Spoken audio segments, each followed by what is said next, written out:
Our session this afternoon, it's not evening yet, this afternoon is will be headed by Joshua Kitchens.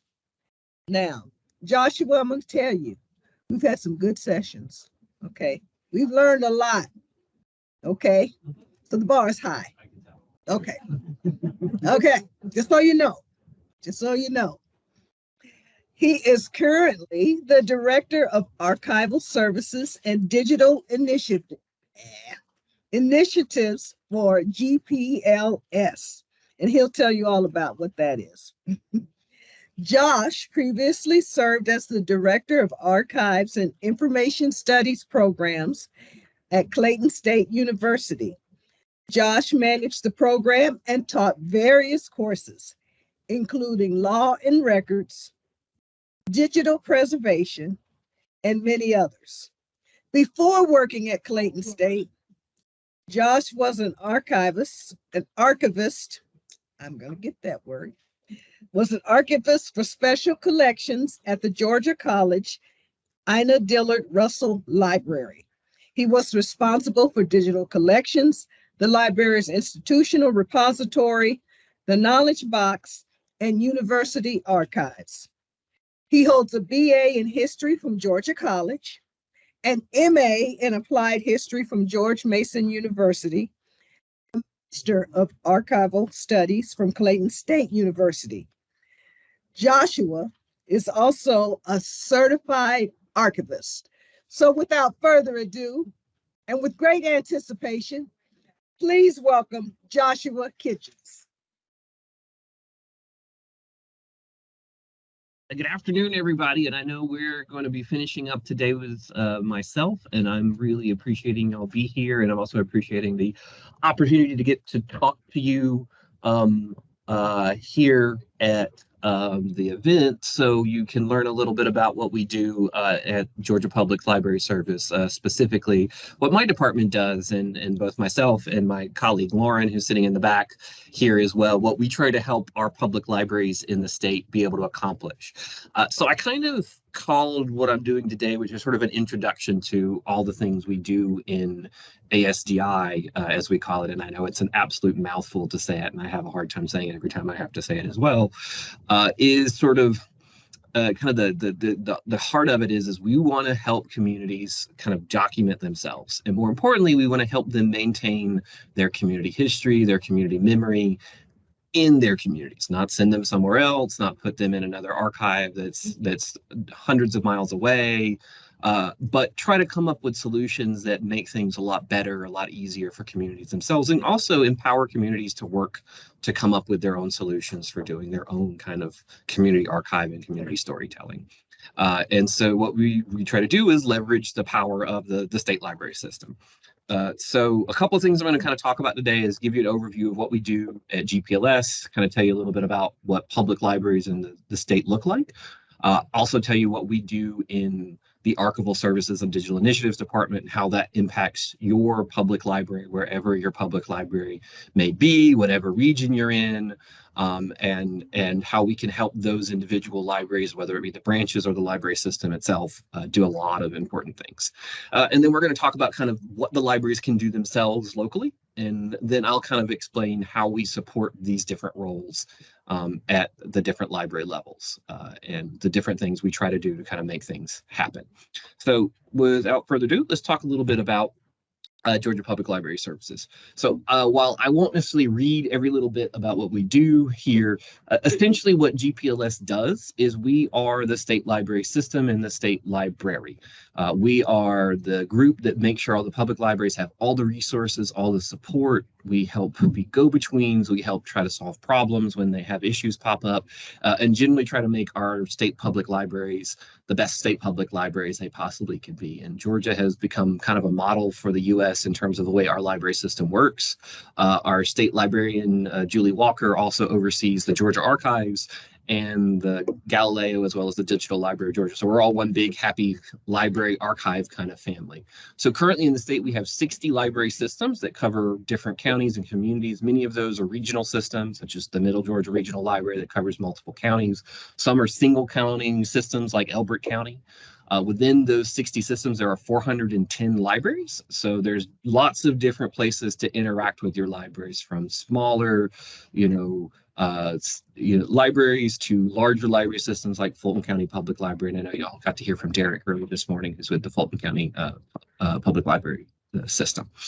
So we're out there, we're in our communities, we're helping them. A lot of the things we've been doing at GPLS, especially during the pandemic, is just making access happen. And a lot of that happens through being able to check out things like hotspots. So actually all of the public libraries in the state, most of them have access to one or two hotspots for internet access that people can access. There's also passes to things like the Fox Theater, the Atlanta History Center, state parks, the Atlanta Zoo. All of these are things you can get access to through your public library, not just books, not just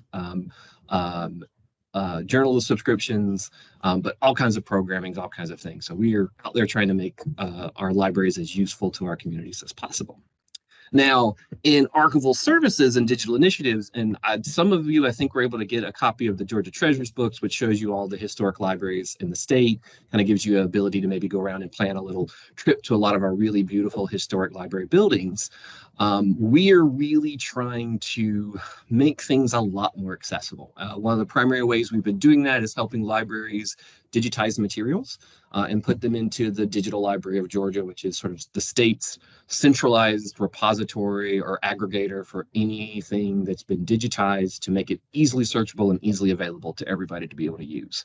Right now, I think we're up to around 700,000 items, but really I think we're up a little bit higher than that. At this point, we're probably getting closer to 1 million some point very, very soon, especially if we count things like newspapers as well. All of what we're trying to do is really just make these resources available and give expertise to be able to help the communities work with those resources a lot better.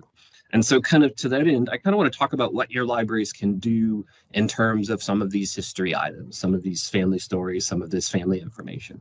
So one of the easy things they can do is the libraries can be a seat of documentation. Right now, our public libraries, at least if my data is about right, about 60% of them have some kind of collection, either local history or genealogy. So I didn't do the math before I came, but if you wanted to, if somebody's really quick, 410, 60% of those libraries has something related to their community history, to genealogical research, or something along that line.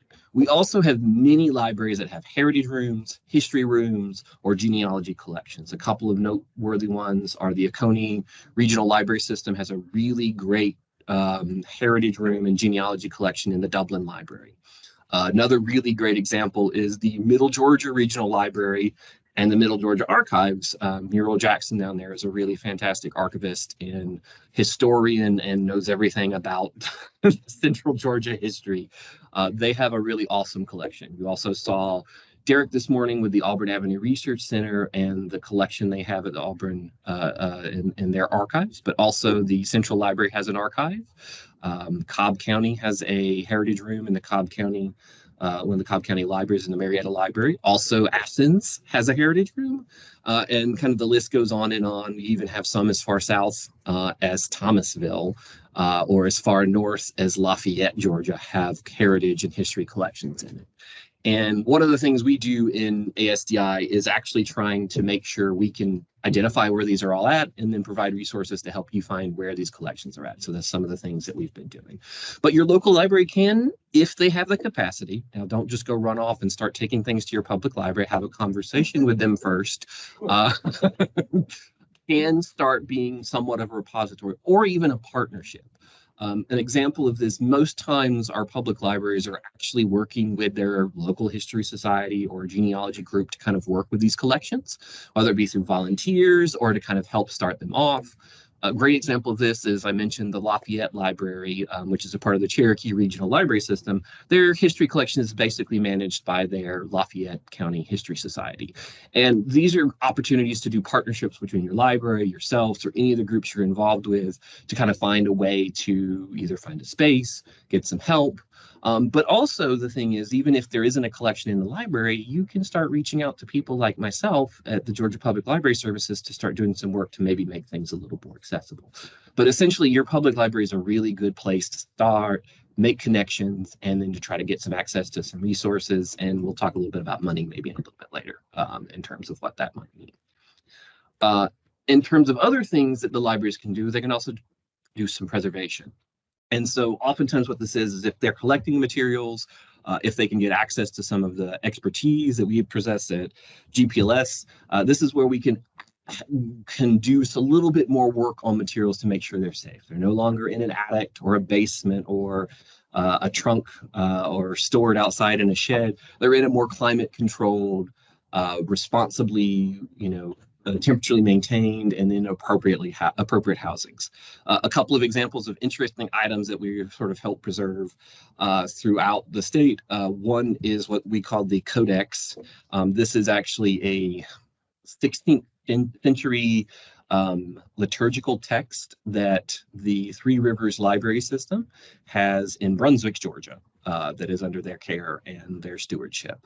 To the right here is a collection of photographs from Carrollton in Carroll County. Actually, Lauren is currently working on these, doing what we call archival processing. So basically, we're getting them stabilized, we're getting them inventoried, we're making them described so they will ultimately be more discoverable in the future for everybody. So an easy way to kind of go about preservation. Of course, other things we're doing too is making sure we're noting things, and just by knowing where stuff's at, it really helps make this material a lot more available, a lot more open and accessible to everyone around. This is an example of a scrapbook of postcards that we're currently working with from the Elbert County Public Library, and I'll talk a little bit more about that in just a moment. So we also are helping, and the libraries can also help provide access. And now, so what we mean by providing access is, one, they're a place people can go and look at stuff. And so oftentimes, if a library is able to take a collection or has a program where they can acquire certain types of materials, they give everybody a centralized space to see stuff. So here's an example of some vertical files. Actually, this is photograph files from the Middle Georgia Regional Archives, and this is actually their Macon Telegraph photo collection. And so you can see images that the photographer from the Macon Telegraph would have taken up the Braves. So they're a place people can go, they can centrally look at stuff, and it just sort of makes things much more available, much more easy to get access to. And they have set time, set people, set abilities, set systems to be able to provide that access, so just actual physical access. And that's one reason we really like to emphasize finding a way to partner with libraries, so you can have places in your community where people can go see things, instead of, while it's great to come to Atlanta to come to the Georgia Archives, sometimes it's good if you have something that's more locally important to see it in the community. Personally, I think that provides context to the materials. So I would rather go to Albany and look at something that's about Albany, because then I can understand Albany a little bit better. But also that means that people in Albany still have access, still have an ownership somewhat of the materials that are actually available to them and are about their community. Also, when it comes about providing access, is we can start thinking about the different resources that are available all over the state, whether they're physical or whether they're digital. One of our big projects that we work on with GPLS and ASDI is we use our funding to help digitize newspapers. Now, eventually, we're going to be working on digitizing physical newspapers. Right now, we're focusing on things that have been microfilmed and making sure those are available, partly because it's a little bit more cost effective to digitize microfilm, whereas physical papers are a little more cumbersome and require a little bit more help and work, and so they will be a little bit more expensive. But we're moving in the direction of having to come up with systems to be able to do that. One thing we do is sort of monitor what's available. The platform we support is the Georgia Historic Newspaper Project. If you're not aware of this, this is another Digital Library of Georgia project, but it has access to newspapers with no cost and no barriers. You don't have to log in from many areas around the state of Georgia. Now, it's not every newspaper, but it's a lot of the smaller, more community-focused newspapers. Most of these are going to be pre-1928 because of copyright, but oftentimes we've been finding out that a lot of publishers are allowing us to go more into the future, and there's about 30 papers that are coming on to a new project they call the Digital Deposit Project, which basically means that papers are giving them their PDF physical papers, and they're allowing them to go in with maybe a 1 or a 2-year embargo. So we're actually seeing stuff as modern as 2019 in the Georgia Historic Newspaper Project now. Yes. What was that name? Georgia Historic Newspaper Project. Yeah. Google it, easy. Actually, for GLG, I always tell people Google Digital Library of Georgia, Google Georgia Historic Newspaper Project. It will always almost be the first result you see there. My image I'm showing up here is, so one of the ways I monitor what's going on in the state is I keep track of every public library system and what resources they have by county. Eventually I'll make this public, but we have to go through a few things on our end. But this is a little visualization, so I can go on, I can look at every library system, I can see how many newspapers they have, and and the titles that are available and the links to each title county by county. That's another fun thing. So interesting note, there are currently 19 counties that are missing from the Georgia Historic Newspaper Project. One of my goals is to make that 0, but it will be 14 by April. DeKalb should be in there, yes. DeKalb's already in there. DeKalb has a number of them. Well, you can't see that on the list because there's 160 counties in there, and I think DeKalb only has 10 or 15 titles or something like that. That's probably why it's not showing up, but I can check it before we leave. But DeKalb is in there. There's a few titles in DeKalb. But yes, so that is sort of interesting. That is one thing we look at to try to make it a lot more accessible. And one of the reasons for focusing on newspapers is an easy resource. It's a lot of bang for a buck, a lot of historical information by doing this. Should mention Georgia Historic Newspaper Project, full text searchable. So you can look at everything. You can search by keywords, names, place information, whatever you're looking at in the different titles that you're trying to peruse. Or you can browse if you want to do that too. Another thing we're talking about too when we're talking about public libraries is trying to inventory and provide access to all the information about all the collections they have. So one of our big projects in ASDI is trying to inventory every public library collection in the state that is archival. And so to do that, we're putting everything into a software called Archivist. And basically what we're going to have is a one website to go to and search every archival, historical, maybe not genealogical collection, especially if it's a published collection, but if it's someone's genealogy collection or vertical files that are genealogy will be here. So you'll have one place you can look to see where every library is, what the library address is, how to get in touch with that library. That'll probably launch in May. Right now, we're also pulling all the data from Athens and Auburn Avenue, and then every library that comes into it and adds a collection will be able to have their information here too for all the collections they put in. So it'll take years before everything's in, but we're slowly but surely trying to make things so where people know where it's at, how to get access to it, and where to kind of approach it and look at things a little bit too. Also, of course, with providing access, which I mentioned this earlier, is digitization. Sometimes GPLS is helping lead the digitization effort. Sometimes the local libraries themselves are doing digitization on their own. And so these are projects we put a lot of energy into. Right now, there are 116 public library digitized collections in the Digital Library of Georgia. That, I believe, does not count the several African-American funeral program projects that have been done as well. And so this is an example of an item we digitized last year, actually a collection. It was a series of 3 books from Carroll County. This was a doctor's notes of life birth. And so basically this is the original record a doctor would have taken as he was going into, and in this case, we actually have an African-American person who was born and was delivered in a rural community. So you can actually see where they were delivered, the mother, information about the mother, information about where the birth happened, and whether it was in a hospital or not a hospital. Most of this information was actually not in hospitals at all because it was a rural doctor. And I technically believe this one happened over the line in Alabama. And so this can show you some information about how our different communities kind of translate across. This was a Carrollton-based doctor, but he had to travel distance-wise because he was probably the only doctor nearby. This is the Neva Lowsome birth records is what we ended up calling it, from Carroll County. Yes, sir.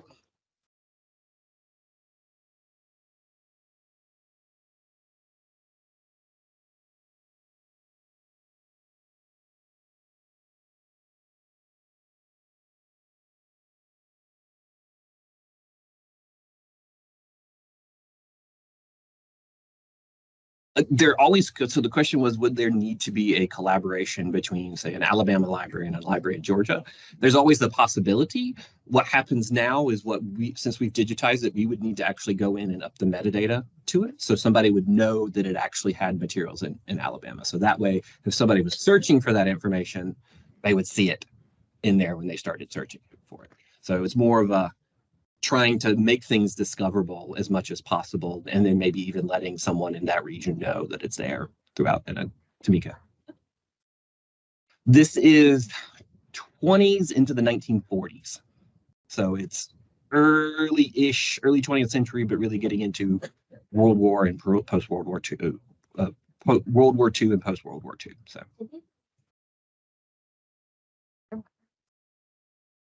Well, there would have been birth certificates, but this would have happened before the birth certificate. So the doctor was taking note, and then this could be submitted in later for a birth certificate.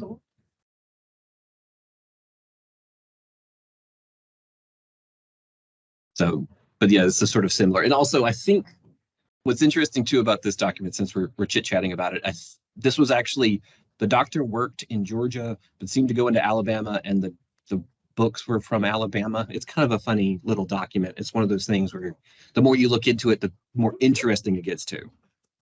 And I see one more hand.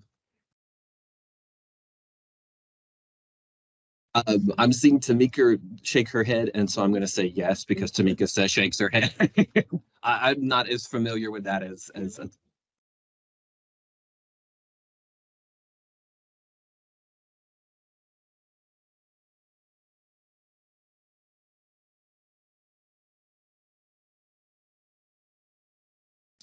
So see, we can do different types of access thing, and this is one thing we can do in terms of kind of providing access or doing sort of different types of things with collections. So I want to talk at least really briefly, and I feel like I might be done a little early, and I know y'all might be grateful to take a few moments early to stretch your legs. But what we do specifically in ASDI within helping preserve, helping document, and providing access is kind of sort of three really specific things. First and foremost is we provide funding support. And I will say, when it comes to funding, it really must go to the library, and the library needs to be involved in that process. I'm saying this all very carefully to let you know that we can do a lot of things, but the library needs to be involved. And so this is where it's good to go back and have conversations with your library about different things and different projects.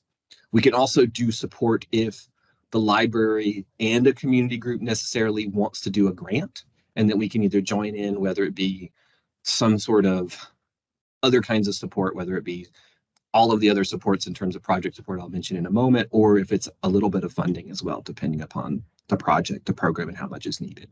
And the last, but certainly not least thing, is we do project support for all kinds of archival or digitization projects that are connected to the public library in some ways. We have a very open definition of what we think of as an affiliate organization with our public library. And so one of the reasons I titled this, I like to think of the public libraries as a nexus. They're a really good place because then it opens you up to access to people like myself, like Lauren, and anybody else we can pull in to kind of think through some of these projects and to get as much interaction and help and just getting things done as best as possible, with still being kind of under the local control. Like I'm there to help is what I always say. And like, whatever you need me to do, I will do it. I will get on the phone, I will call, and you just tell me. That's kind of how I like to look at my job. So when we talk about funding, we talk about kind of I like to think of three different levels. There's full funding. There are some things that we pay for 100% through GPLS. Typically, we try to use all of our work through vendors when it's digitization work. Sometimes we can provide resources for collections that are owned by libraries, such as boxes, folders, as well as for archival preservation, as well as staff support to do some of the work to make these things a little bit better and to do that description. That's kind of full funding. We also fund, I mentioned newspapers. Typically, we do a certain dollar amount of newspaper digitization a year. That sort of varies.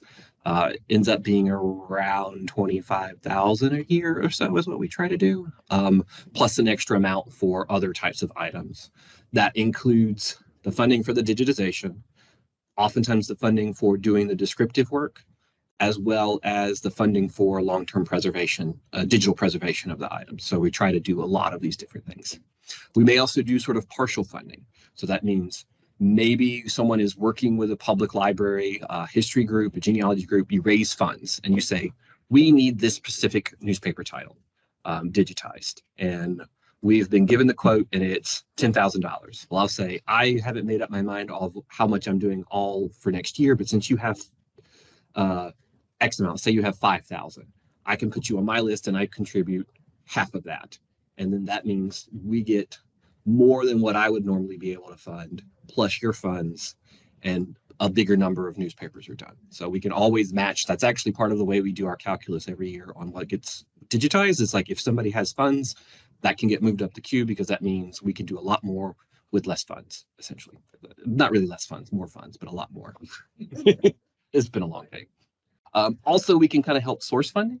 So one of the things we help with the libraries do is think about the different projects that are out there that offer support for different types of projects. So Digital Library of Georgia, I've mentioned, they have a digitization program. Actually, they're basically what they do is an in-kind grant. So instead of giving you funds for digitization, they just give you X amount of dollars worth of their resources. So they'll give you $1,000 to $3,000 worth of digitization services.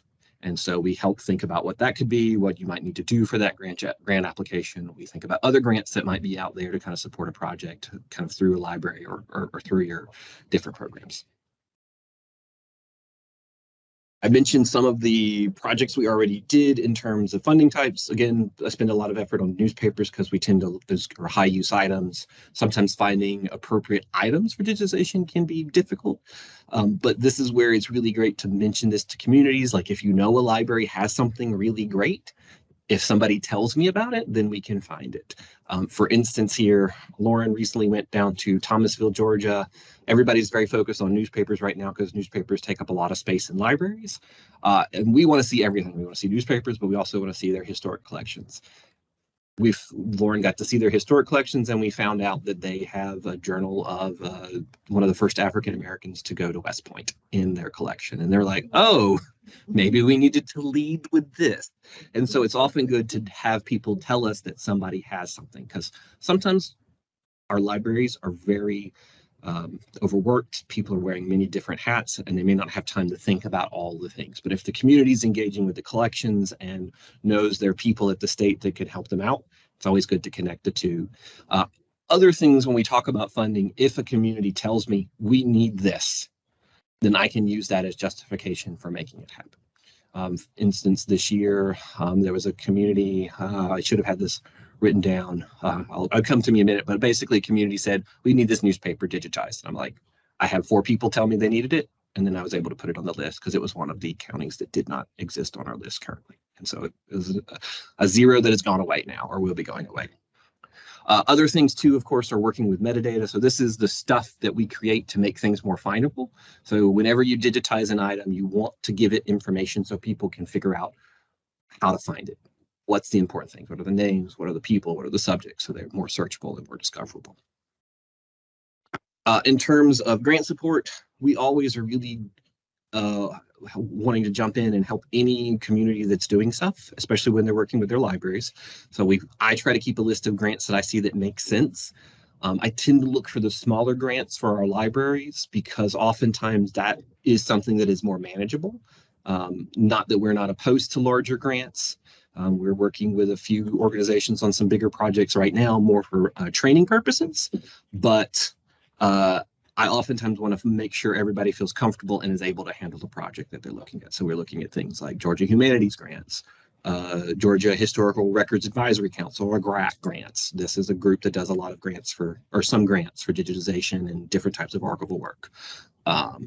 DLG grants, or maybe even smaller genealogical foundations that do this type of stuff. So we're there to kind of support everybody, make sure they have the expertise, if they need extra support, if we can provide a little bit of nudge funding if that's needed to make it go through, whatever we can in that sort of terms. And then, of course, we're always willing to be a partner on the application and to wrangle that process, because when you're in a state government, doing grant applications is always a fun project and an ordeal. In terms of project support, we do a lot of different project support. One of the big things that kind of both Lauren and I do is we go out and visit libraries and look at their collections and give them advice on their collections. And we tend to like to call this collection management. So part of this is thinking about if a library wanted to start a historic collection, we would want to sit down and talk about what would the mission of that collection be, what would be their collecting policies, work through all of the issues of running a collection, shelving, boxes, temperature, humidity, all of that kind of stuff, do preservation assessments if we need to. Further things we're talking about doing is also doing inventorying of collections that already exist. Archival description, which is basically what I talked about earlier with our software, our archive space, where we're documenting it, helping them think about doing accession records and tracking donors and all that kind of tedious stuff that comes with running a collection. They're trying to set them up for best success, whether it's a new collection or a collection that's existed for 100 years. That's one of our kind of favorite things to do, is to see stuff, find stuff, document stuff, help it get it better. That's probably going, well, honestly, it's going to be the codex at Three Rivers, because it's from the 1500s. So that's the oldest thing, but I'm kind of thinking there's a number of things probably from the early 19th century. And then, I mean, it really depends on the community and how old the community is. Like, I'm trying to think of, it's all over the place. It's like 19th century, 20th century. I mean, Auburn Avenue has stuff from the 19th century and 20th century. I mean, they're anywhere and everywhere, but I think that codex is the oldest thing that's in a library.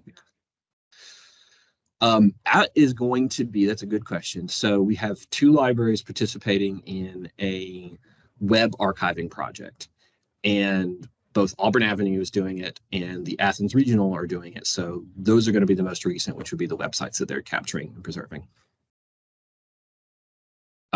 Other project support we do is we support digitization. So one thing we do is, of course, items. So this would be like a paper collection, a photograph collection, the birth records I showed you earlier, which were bound books, scrapbooks, like we're doing currently with Elbert County. Other digitization, we also help set up community scan days. So if the community wanted to come in, work with the library to scan items, we can talk about what the process is, what kind of agreements is, and kind of go over how that works. So a community scan day usually works like this. You'll set up a date and time. There usually will be someone set up with a series of scanners. Either people can scan the materials on their own, or they can have trained staff to do the scanning for them. And what usually happens is the community member gets a digital copy of what was scanned, and then the library gets permission to keep a digital copy. Sometimes that's just for preservation purposes. Sometimes that's for inclusion in the Digital Library of Georgia. So the library will scan something. So you get a community together and you want to capture a bunch of photographs. You have a specific topic you're looking at. You scan those photographs, you get some rudimentary information about it, and you work on them later. Community members get digital copies they can use, put on Facebook, keep for preservation purposes, share with family members. The library gets the ability to share them with others for access and research and whatever things they want to do. You can do this in a lot of different things. You can do this with funeral programs. You can do this with other types of information, but it is sort of a process that a lot of communities have liked to do. And there's a lot of these have happened over the state. Of course, another kind of digitization project, which I mentioned, funeral programs, which is several of our library systems have done funeral program projects, principally African-American funeral programs. Auburn Avenue Research Library, Augusta, Richmond County libraries have done projects where they either have individuals and volunteers. I think Tamika has done a number of these. Okay, so you've been given an overview of that. those are things we support as well, whether it be equipment or just talking about the process you need to go through it, training you on the metadata entry, and then the other sort of support is we do sort of the cleanup on our end, where we look at stuff after everybody's finished working and make sure the files are right, make sure the metadata is right, spell check to see if we're missing anything, and then get them ready to go to the Digital Library of Georgia. And then last but certainly not least, one of my favorite things to do is to kind of counsel organizations on how to do an oral history program, an oral history project as well. So in terms of our different types of expertise, we run the gamut. Lauren's our processing person, so she's sort of the archival processing, archival description person. I kind of help and fill in where we need to talk about different things in terms of preservation management, description. I'm also the digital preservation person, and we try to provide support for doing digital preservation of stuff that people have captured. So we really just kind of come in and I always, again, I've said this several times, it's like, what do you want me to do? What kind of help do you need? What do you need to talk about? What do you need me to write? What do you need me to suggest? That's what I'm happy to do as long as you want me to do it. In terms of different types of software, we also provide archive space, which I mentioned earlier, but we've also provide libraries. And if a library wanted to partner with a community organization, they could do this as well. An exhibit building platform, an online exhibit building platform called Omeka. And so Omeka has been used to pull materials out of the Digital Library of Georgia to create really interesting exhibits. This is one from Columbus, and it is a really great exhibit. It's kind of centering around some of the issues around segregation in Columbus. They were also doing some oral history capturing and story capturing through Omeka, through a form on Omeka. So they used it both as a way to document people, but then also a way to tell a story about a certain community, about their community, and about different items they had in their collection too. And I've been kind of feeling the need to open this up. Principally, we've been working with libraries and letting the libraries create the content they wanted to, but I think it's time to start thinking about what can the community want to do with the materials that they found, and maybe thinking of some different ways to use Omeka. But that's one of the things that we provide, and I think our libraries really enjoy being able to have this and having access to this. And sort of last but certainly not least, we provide a lot of equipment. And then I keep saying our expansive definition of what a partner is if you partner with your library, then you could potentially get access to and maybe use some of this equipment in the library. Some of the things I have access to are very large, so 11 by 17 scanners, and big scanners. They can also do negatives, multiple size negatives too, because they're backlit, that are sitting in my office, and I would like for them not to be in my office. So I really want libraries to request them. We have 5 of these. We have 5 of these scanners available. Then we also have 3 community scan day kits, which the big scanners do not come with laptops, but the community scan day kits do come with laptops because they're designed to go out into the community and to be sort of more portable and easily accessible. And then last but certainly not least is a preservation monitoring kit. And so what this is for when libraries have collections in their building, they can take a look to see what the temperature and humidity is and see what problems might be. And then we can try to figure out some solutions to those preservation problems from temperature and humidity. So it's really coming down to all of those sort of different issues to try to make collections more accessible and to make them more available in their communities and to ensure they stay in their communities. So everything we're doing is accessibility, preservation, and making sure communities have access to all of their stuff for the long term. And I told you I would finish quickly because I really just wanted to give you an insight into what we do at GPLS and make you aware. I'm free to answer questions. I also, for those of you who are going out, whether it be the Atlanta metro area or one of the other communities in our state, I have business cards. So if you do end up going into your public library to talk to your public library about doing some kind of project, let's say, let them know you say, I talked to Josh at GPLS. And then they can yell at me for sending you their way. But but then you can also tell them that like he's there and we want to do something and we should bring him in and bring him or Lauren in, and we can talk about doing some different and unique projects. So any questions? I see one in the back over here.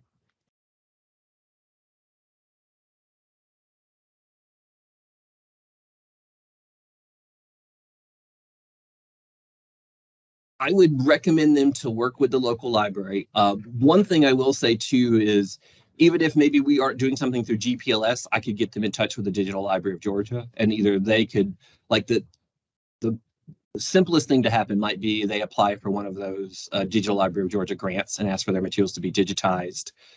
Then those get put in the Digital Library of Georgia. The church keeps the original records, but now there's a digital version that everybody can see. So that's like easy level. But then there's different levels that we can talk about too between that.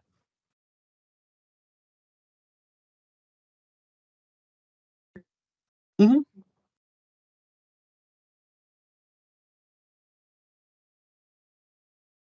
I mean, which one do you want to engage with? Like, so Derek, they're really good. I know they've got a lot going on, and you may want to talk, depending upon the project, with Derek to see if they have bandwidth. I know they have a big grant they're working with right now and a lot of things to do, and we're working with them on a few projects.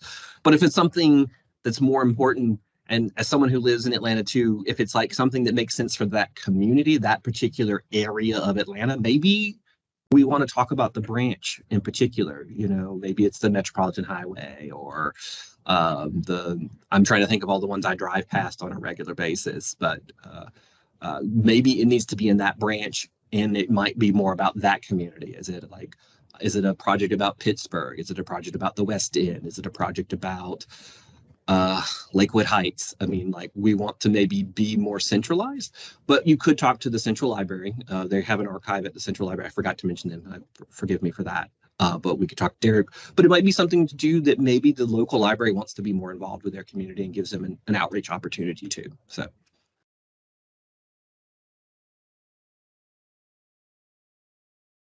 Some of them do. I haven't seen them in Fulton County, and it would be more one of those things where maybe like a community member approaches them, gingerly letting them know that they have a lot going online, but saying we would like to do something like this. I'll give you a really great example of a community jumping in and wanting to do stuff. So Piedmont Regional Library System, specifically their Commerce Library, a group of people got together in the community and wanted to do a day of service related to MLK Day. And so the MLK Day of Service group got together and said, we're going to do an oral history project for our community. And this is completely community-led, but they work through the library as the place for recording, as the place where materials were going to eventually be donated and deposited. And that was able to bring me in, and I walked them through creating an oral history agreement. I talked to them about some of the issues related to oral history, some things to talk about. And then we kind of started talking about what to do with them eventually to put them online and to do that work when they're ready. So this is an example of community led the project. The library was just, I probably should rename this like nexus of kind of community history and community preservation. The library is sort of the space. One other thing too, libraries do oftentimes have access to some tech equipment. That's not really my equipment, it's really our IT services, but some of that can be used for doing captures like oral histories or videoing people and things like that. So sometimes it's good to partner with them. That's why I say it's good to be a partner with your library. But I would say gingerly approach, say, we want to do this. We've heard that there's resources available to you. Do you feel like you have time? And if you can offer as much of the organization and structure as you can for them to make it easier, and just kind of talk with certain people, and if they're excited and say, we know the state level is really excited to work with us and will help stuff. And then of course blame me and then send them to me. I'm perfectly happy to be yelled at. Great question. Any other questions? Awesome. Well, I think that is it. I appreciate y'all taking time to listen to me today, and I hope you have a great weekend.